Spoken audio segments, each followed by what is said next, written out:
আপনি একবার চিন্তা করে দেখুন, আপনি যে দুঃখে আছেন, কষ্টে আছেন, একবার বুকে হাত দিয়ে বলুন আপনার প্রতিবেশী যারা আছে তারা কতটুকু সুখে আছে।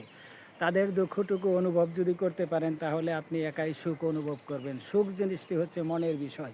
মনে যদি সুখ থাকে, মনে যদি ফিল করেন, অনুভূতি করেন যে হ্যাঁ আমি সুখী, তাহলে আপনি সুখী। দুঃখ থাকবেই জীবনে।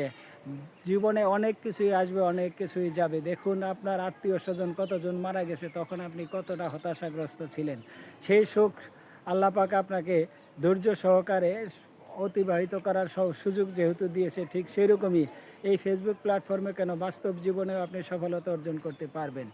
অনেক অনেক কন্টেন্ট ক্রিয়েটর দেখবেন যে তারা অনেক সফলতা পেয়েছে। পিছনের কাহিনী যদি আপনি তাদের শোনেন তাহলে অবশ্যই বুঝতে পারবেন তারা কতটুকু দুঃখে ছিল। থ্রট অফ বিল্লাল অফিসিয়াল একটি পেজ আছে, তার 2.2 মিলিয়ন ফলোয়ার, অথচ সে 12,000 টাকা বেতনে একটি হোটেলে চাকরি করত। সেখান থেকে সে এখন সফলতার চূড়ায় এসে পৌঁছে গেছে।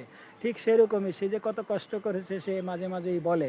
এই জন্য আপনিও কষ্ট করে ধৈর্য সহকারে সুন্দর সুন্দর কন্টেন্ট তৈরি করে ফেসবুকে আপলোড করতে থাকুন, আপনি সফলতা পাবেন। কে বলেছে বহুদূর?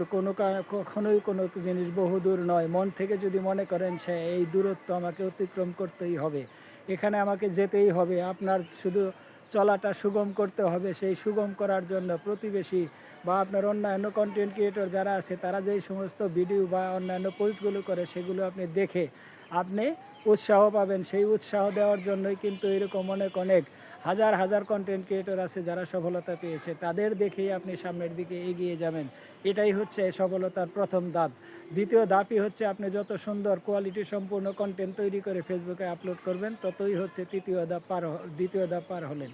তৃতীয় ধাপে এসে আপনি তখনই সফলতা পাবেন যখন আপনার ভিতরে কোনো লোভ থাকবে না, কোনো হিংসা থাকবে না, সমালোচনা থাকবে না। তখনই আপনি তৃতীয় ধাপটি পার হলেন। চতুর্থ ধাপ যখন আপনি পার হবেন তখনই বুঝবেন যে আসলে সফলতা কী জিনিস। সন্তুষ্ট থাকা, অল্পেতে যখন আপনি সন্তুষ্ট থাকবেন তখনই আপনি সফলতা অর্জন করতে পারবেন। ফেসবুক প্ল্যাটফর্মে বাস্তব জীবনে অল্পতে সন্তুষ্ট থাকুন। সুখ দুঃখ যত কিছু যাই আসুক না কেন, মনে ধৈর্য নিয়ে আপনি এগিয়ে যান, দেখবেন যে আপনার সফলতা চলে এসেছে। এটা হলো পঞ্চম ধাপ। এভাবে প্রতিটি ধাপ যদি আপনি অতিক্রম করতে পারবেন তখনই আপনি সফলতা অর্জন করতে পারবেন। সবচাইতে বড় কথাই হচ্ছে সন্তুষ্টি। আপনি যত সন্তুষ্ট থাকবেন, আপনার যা আছে তাই নিয়ে আপনি সন্তুষ্ট থাকুন, আপনি সফলতা পাবেন। সফলতা কখনোই আপনি পরিশ্রম ছাড়া সফলতা আসে না, প্রতিটি কাজেই সফলতা আসে।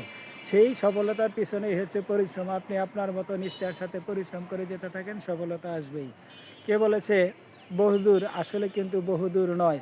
আকাশে চন্দ্র অভিযানে যায়, সেটাও কিন্তু অনেকের কাছে বহুদূর। আমার কাছে আমি যেতে পারবো না, কিন্তু যারা